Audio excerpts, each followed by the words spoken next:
Hello and welcome to South Jersey in Focus. I'm your host, Veronica Dudo. On this week's episode, the Ronald McDonald House of Southern New Jersey is launching a gift drive to collect toys and household essentials to support families with seriously ill children staying at the facility. Plus, we talk with the president and CEO of the Food Bank of South Jersey, which will celebrate its 40th anniversary and prepare to distribute 30,000 turkeys for Thanksgiving. The holiday season is off to a heartwarming start in South Jersey with a gift drive supporting the Ronald McDonald House of Southern New Jersey. The initiative is aimed at collecting toys, household essentials, and other donations to support families with seriously ill children staying at the facility. The Ronald McDonald House offers a home away from home for these families during medical treatments, making community support especially vital. Joining us to talk about the impact of this event and how people can contribute is Catherine Amenta, the Director of Development with the Ronald McDonald House of Southern New Jersey. Thank you so much for joining me today. Oh, thank you so much for having us. We're really excited to talk about everything that's going on right now during the holiday season. So this is a big push for you. Let's begin a little bit with if you could just tell us a little bit about the Ronald McDonald House of Southern New Jersey and its mission. Absolutely. Well, you said it perfectly. We are a home away from home for pediatric patients and their families. And really, the mentality we like to take is you take care of your child and we take care of the rest. And that is a very tall order. It is 24/7, 365. And the reality is, it can't be done without the community. So it is really special all year long, but especially during the holidays to see the community rally around our families. And I mean, we take calls all season long, really all year long, of how can we help? We have this idea. Let's help these families. So it's really heartwarming to see the community rally around these families. And they're not even local families. They're from all over the world and they adopt them as their own. So it's amazing just to see that holiday and giving spirit, of course, come through. Can we talk a little bit about the holiday toy drive, the initiative, and what people need and how they can help? Absolutely. So we're doing it a couple different ways this year. We have the wish list, we have the toy drive. So, and then we have the gift drive. I know it sounds a little confusing, but we're really trying to focus on all three, and there's a big difference in them. So the wish list is kind of things that maybe the house needs, something for the kitchen that the families use, different things that keep the house going.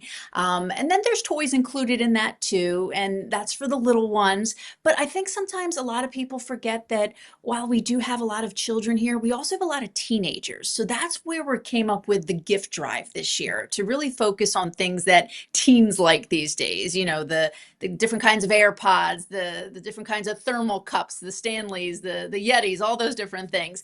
And just really focus on things that teenagers would like to, because I think a lot of times we'll do a game night, or we'll have birthday presents and things like that, or just regular toys, just because it's a Tuesday, and they're really focused on the little ones, the youngins. So I think it's nice to see something for the teenagers as well. It's important.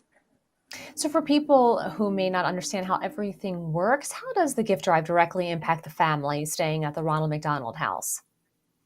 So we do gifts all year long, but so we try to collect during the holidays, especially to kind of stock up, if you will, for maybe a child comes back from having surgery or a tough doctor's appointment, or they're just a little down that day, or they just arrive. When they arrive to the house on the first day or the first night, we have a little something for them. So just because it's being donated during the holidays, obviously Santa takes care of the gifts, but we try to collect during this time of year for year round.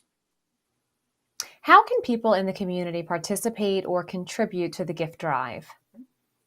Well, we are always open, so you can come drop off any gifts that you have right here to the house. We're in Camden, right across the street from Cooper. We also have a promenade pop-up store in Marlton that we're very excited about. We did the tree lighting over the weekend, and we had a bunch of people bring gifts there. So we thank everyone who brought gifts that day. And then we're going to have a promenade pop-up store where we're going to have different activities and selling some of our merchandise to raise money. We're also doing doing gift wrapping. So you can come by there and drop off your gifts. We are opening on Black Friday, big day, and then every Saturday and Sunday leading up to Christmas. So you can drop off there as well. That's fantastic. So, what has been the response from the local community to the event so far? Oh, it's just been amazing. I mean, people were coming out to the tree lighting and, they've got strollers and kids in tow and they've got plenty to deal with on their own. And here they were coming in with these gifts to pack our Subaru. So, it's been wonderful to see. And we've had a lot of outreach in different schools and say, like we saw the gift drive, we'd love to take part. So, it's always heartwarming because every family's got their own things going on and times can be tough for some families and so we understand that and so anything that they can provide it's appreciated but also really touches our hearts because we know they don't have to and they choose to and they want to. Now, of course, we know the Ronald McDonald House has huge name recognition. Can you talk a little bit about how it started, and how families are being helped in South Jersey?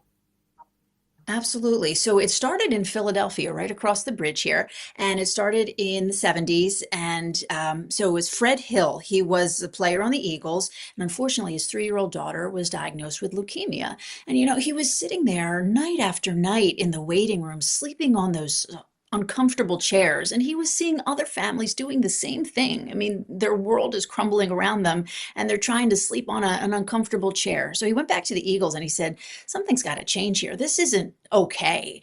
And so they got together and they started working with McDonald's and the Shamrock Shakes, and they put their heads together and they came up with the Ronald McDonald House. And now it's all over the world.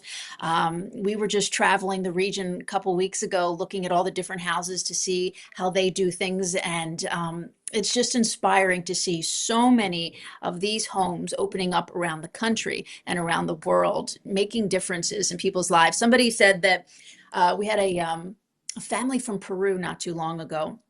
And she said, people FaceTime with me when I'm here because people at home don't believe that a place like this could exist. We don't have volunteers in our home country. So it's a novel idea to them that this place can even exist. So I think that's something really special that we can offer. And it all started in Philadelphia.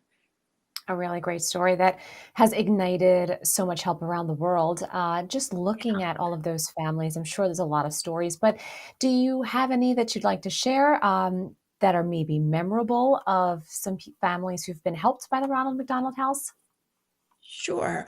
Well, I think one story. So I've only been here 3 months. This is my third month, and I got to tell you, it's life changing when you walk through these doors. It's so much more than a job. It is a profound life changing experience. So even you don't even have to work here to volunteer. I highly recommend it because it does have an effect on your life. But I would say one family story.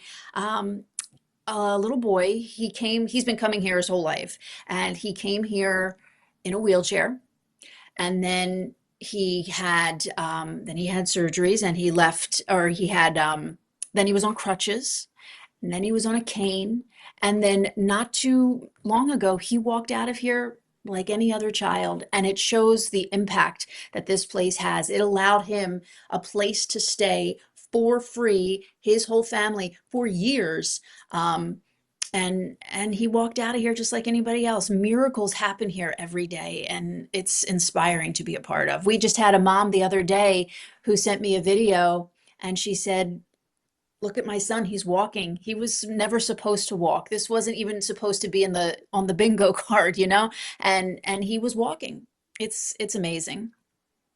Day-to-day life can certainly get crazy, but when you see these stories and hear these heartwarming stories, it certainly puts things in perspective. We are talking about gifts for the holiday, but as you mentioned, a lot of people, it's birthdays and other special occasions throughout the year. Can we just talk a little bit about how the organization ensures that families do feel support around the year, but especially during the holidays?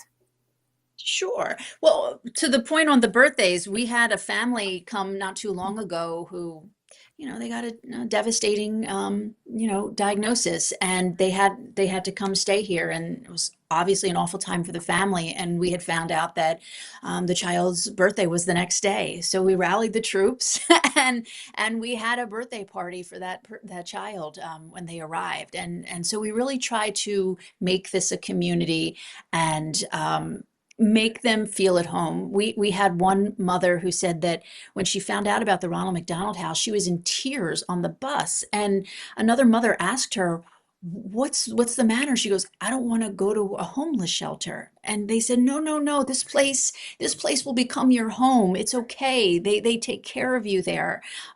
So we really take that as a personal mission to live up to that families need to come here and feel like they have a home, they have a community. And, again, the community really helps us do that, especially during the holidays. There's a lot of families. There's a lot of kids. It's not just the kids who are seeking treatment. It's their siblings sometimes who stay here who need to have a Christmas as well, a Hanukkah as well. So it's very important that the whole family is provided for, is taken care of. Now, beyond the toy drive and the wish list, what other ways can people get involved with supporting the Ronald McDonald House? Great question. So we have a ton of volunteer events, just different opportunities. Right now, we're doing the promenade, so you can come to the promenade and help gift wrap. If you have a little Martha Stewart in you, come and do some gift wrapping.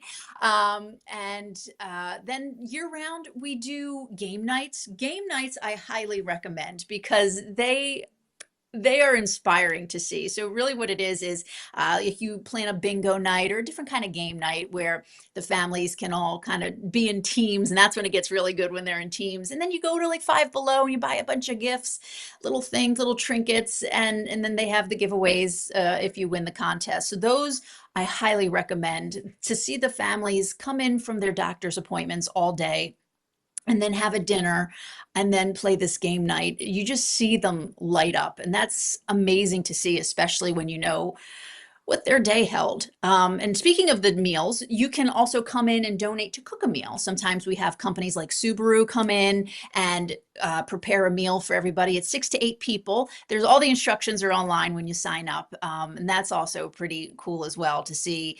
Again, they all come in from their doctor's appointments, long days, and then this feast is waiting for them. And they don't have to lift a finger. And that's what we really try to do, is take care of all meals. We try to do dinners. So we just had breakfast come in this morning to do a big breakfast. So it is really appreciated. And those are really two big ways you can get involved in the day to day of the house. And how can people find out more information? Absolutely. Well, you can call me. You can email me at Catherine, rmhsnj.org. It's a mouthful, but that's what it is. Catherine, Katherine at rmhsnj.org. You can visit our website as well. And if you click on the Get Involved section, that will show you all the different volunteer opportunities there. And then you can just call the house number as well. I don't have it off the top of my head, but just Google it, call the house number, and we are answering phones 24/7. So just give us a call. We'd love to hear. And if you have an idea about something that maybe we never even thought of that you would like to do for the families, let us know. Absolutely. Catherine and Meta, thank you so much for your time today. It was so interesting to hear more about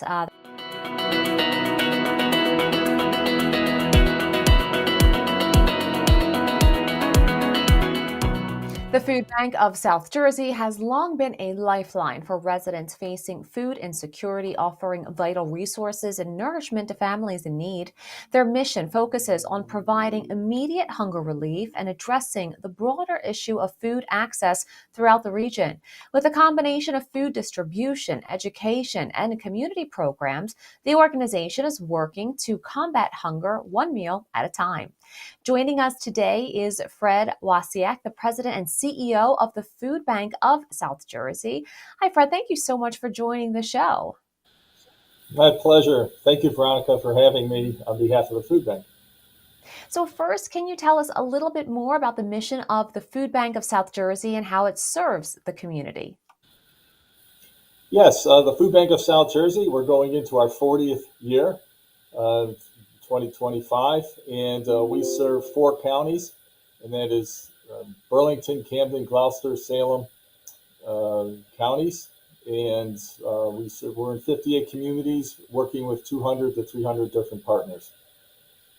Now, I know the fall harvest season is one of your busiest times of the year. How is the food bank preparing to distribute some 30,000 turkeys for the holiday? A lot of behind the scenes work with volunteers, our incredible staff. We actually purchased the turkeys starting in June, and some of the turkeys weren't even hatched yet. But anyway, turkeys are coming in. It's about 6,000 more turkeys we're planning to distribute this year than last year. And just our network of 200 pantries will be coming to the food bank to pick up their supply of turkeys that they ordered and take them back to their neighborhoods, as well as we will distribute turkeys to our different pantries as well. So, as you mentioned, a lot of behind the scenes activities, so much planning goes into this, really months in advance to try to ensure that those in need can also enjoy that holiday season. Can you just talk a little bit about how that runs and what goes into that? Yes, so it's not only the turkeys. We do have the typical traditional Thanksgiving fixings or holiday fixings, if you will. We want to ensure that all families have the opportunity for a healthy, nutritious, traditional meal, because so much is celebrated around meals in our heritage in America. And we want to ensure that everyone can be grateful for the food bank helping their families out, but also to have a sit-down meal where it's so important to have the delicious turkey and trimmings with family members. Can you share more details about your annual holiday food drive at your headquarters? Yes, so this Saturday from 10 a.m. to 1 p.m., we have a turkey drive. You can drop off turkey hams. Again, if you have shelf stable fixings that go with a holiday dinner, you can drop those off at the food bank. We'll have a host of volunteers that will be here during that time. And then later that day, and then coming Monday, we will complete our deliveries to our pantries that will complete their distribution in their neighborhoods. So please stop by, and it's 1501 John Tipton Boulevard in Pennsauken, New Jersey. So, for some people who may not fully understand, could you talk a little bit about what food insecurity is? Yeah, food insecurity is when an individual, doesn't have continuous access to healthy, nutritious food to provide them with a fulfilling and thriving day. And we find that 1 in 11 adults in South Jersey, 1 in 7 children are food insecure. And so our role, as you said earlier, we want to ensure that anyone that we're supposed to serve through our network, that they receive healthy, nutritious food. Now, how has the food bank evolved to meet the changing needs of the community over the years? Yeah, that's a good question. We are just a resilient group of purposeful individuals called to this work, this mission service work through the food bank. And we have grown from 45 to 95 staff since the height of COVID. And we're just trying to stay ahead of the challenges that are before us. And we're serving 170,000 people a month. The last 11 months, the height of COVID, we were serving 95,000 people. And so, just with our continuous outreach, support through volunteers, friends, fundraising, telling the story, that we're getting the support we need to ensure that we can stay ahead of this. What was the impact that COVID had on the organization? It helped us be better. It helped us realize that we really have an opportunity to serve our missions.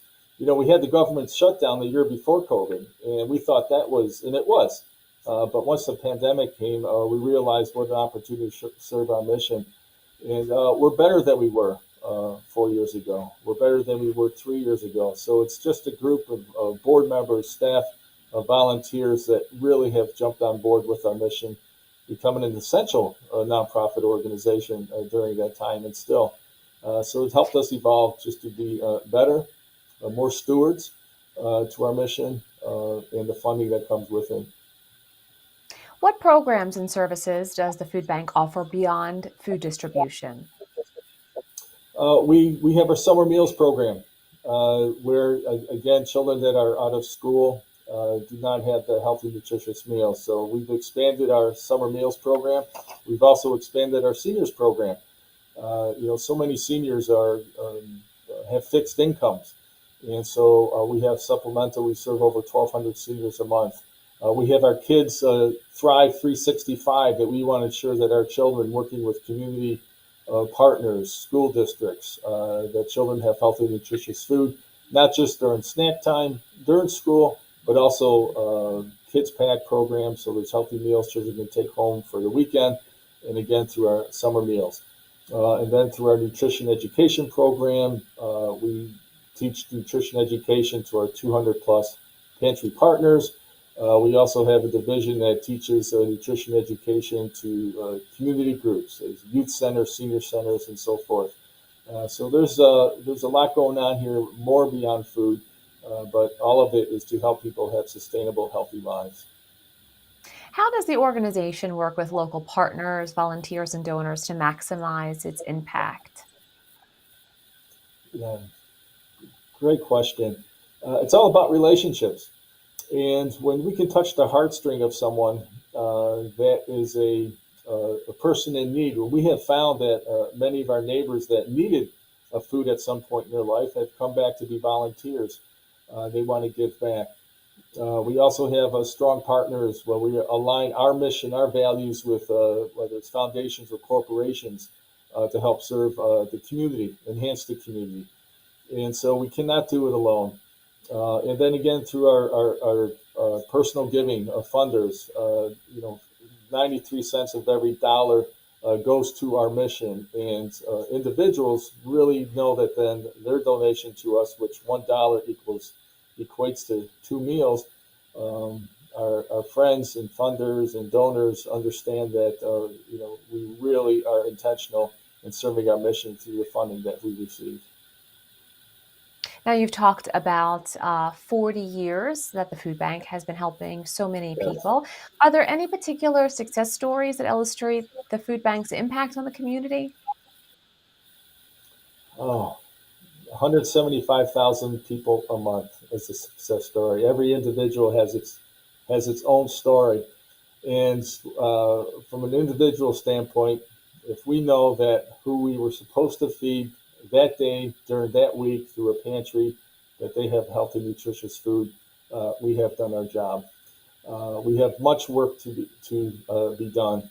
But as far as the success story from a global, this food bank started as most food banks across the country. We're part of the Feeding America network. There's 200 food banks in the Feeding America network, serving every single county in our country, including Puerto Rico. It all started with a vision and a passion. The trunk of a car, pickup truck, van, storefront, warehouse. That's exactly what happened here in the city of Camden. Our first warehouse was in Camden, and the need grew, and we moved here to Consauken in 2001. The next level of success was expanding the warehouse from 40,000 to 65,000 square feet. And that was in 2012. And recently, we just purchased a building across the street where we're going to expand our nutrition education program. So we can have the state-of-the-art teaching kitchen, so individuals can come to the food bank as well as we go out. But every day is a success story when our staff are delivering food, delivering programs, and just helping someone have a better day. So, expanding on that point, what role does education play in addressing food insecurity through your programs? Yeah, education is power for the right reasons. And so for us, the education of finding nutritious, healthy food on a stretched dollar, and then using those foods, whether it's produce, uh, canned black beans, that how do we teach the individual, the families, to use every extent possible, because then there's less food waste that goes into our dumps and so forth. So the nutrition education program is awareness of preparing food, less food waste, but also how do you continue this to be a lifestyle of eating nutritiously. So again, with healthy nutrition in education, then there's just more impact and positive results in the individuals' just daily living. Now, of course, the food bank not only helps out during the holidays, but year round. How can individuals or businesses in the community get involved in supporting the food bank? Yeah, well, we are year round. Just as many people are finding new food insecure in the winter months, the same in the summer months. And the best way that you can do, and I can invite you to reach out to our website, foodbanksj.org, and there's tabs within the website to volunteer. Again, we use 6,000 to 8,000 volunteers a year to help us move 25 million pounds of food. Also, monetary donations help us purchase intentionally healthy, nutritious food. And the third part is, to be more. I forgot the third part, so forgive me for that. But most importantly, if you find yourself with insecure, food insecurity, or a neighbor or a relative, we have a food finder on our website. And that's all you have to do is plug in your zip code, and it'll direct you to one of 200 pantries that are close to you, so you can help yourself and or your family get by that particular time of the month. Fred Wasiak, thank you so much for your time and sharing more about the food bank. We really appreciate it. Well, thank you, Veronica, for having us and sharing our story to our community. Really appreciate your time. Thanks for watching South Jersey in Focus. I'm your host, Veronica Dudo. We look forward to seeing you next time. Be sure to watch more on New Jersey at ONNJ.com.